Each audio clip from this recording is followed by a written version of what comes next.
Alright, this is Eli Knight here, coming at you with a Murakumo deck profile. Our starter, and this is a Mandala build, is Stealth Beast Evil Ferret. Really good starter. When you ride him, he moves back. I like to put him behind the rear guard because I have 11k vanguards, so it's an easy 16.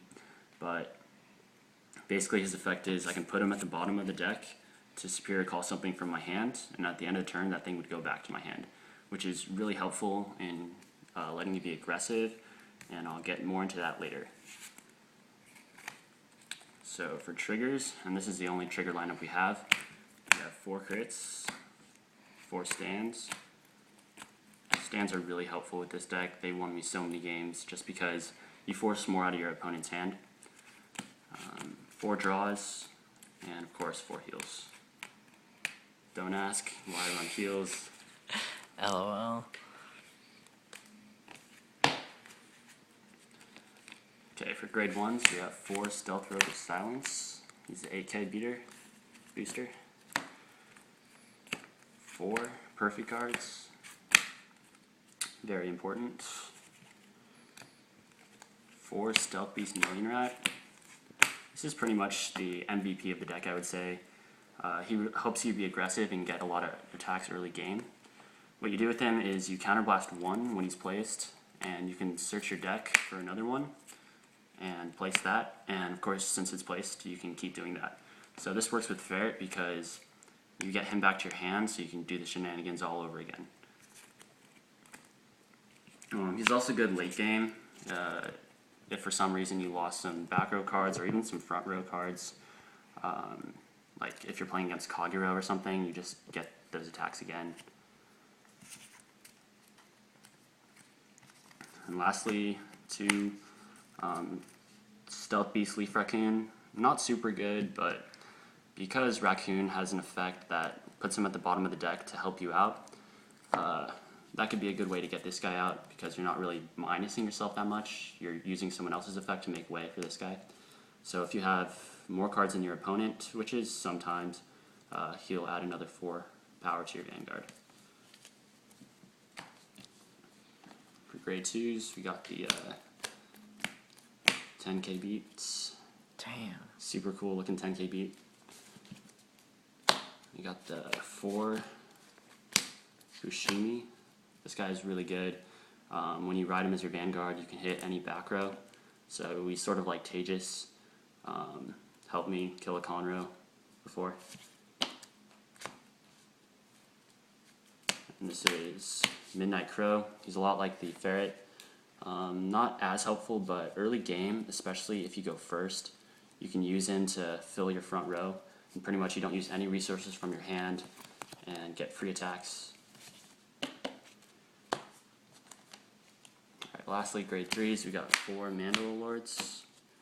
He's 11k, and probably know his effect, but I'll say it anyway. When you're attacked, when your vanguard is attacked, you can counterblast 1, so long as he's your vanguard, discard a copy of him, and the opponent's attack loses 10,000. So basically adds shields to your deck.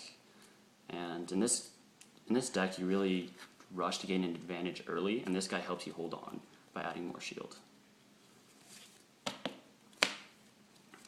So this is Dueling Dragon ZANBAKU. He's really just in here for the 11,000. It's proxies, because there'll be better stuff out later. And lastly, I run 2 Voidgelga. It is bad if you damage check this, but he's a lot like the Midnight Crow.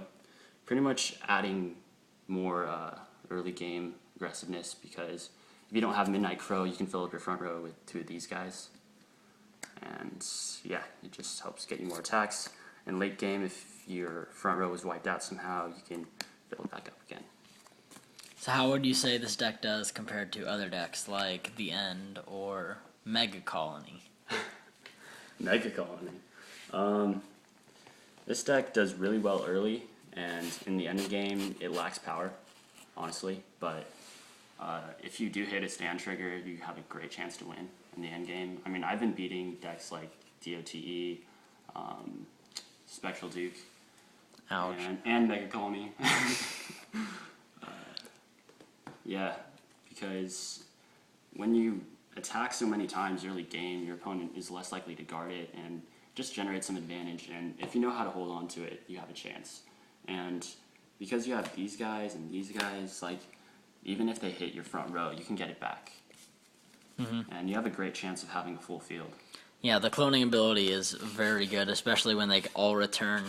That way they can't be targeted by, Kagura or Narukami And stuff. when you drive check a grade 3, you're not worried. I mean, Yeah, I don't this think guy ever having a is Mandala good. in the hand is dead, really. Yeah, I mean, this guy will be obsolete in the future. I don't even run the searchers for him, but Shiryuki will be out. Will have pretty much the same effect, only the attacker will lose 20,000. So I'll have to think about what I'm going to do when that comes out. Though, honestly, I think I'd probably go to a Tamamo build, because Tamamo gives me late game power. Either that, or I'd run Magatsu Storm with all the cloning units. That way, even if I miss the ride chain, I'll be cloning and attacking really aggressively early.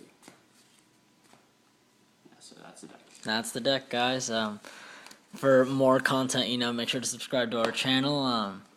We're going to have some more deck profiles, box openings, and a lot more duels in the future. So, yeah, stay tuned for more. Thanks for watching, guys.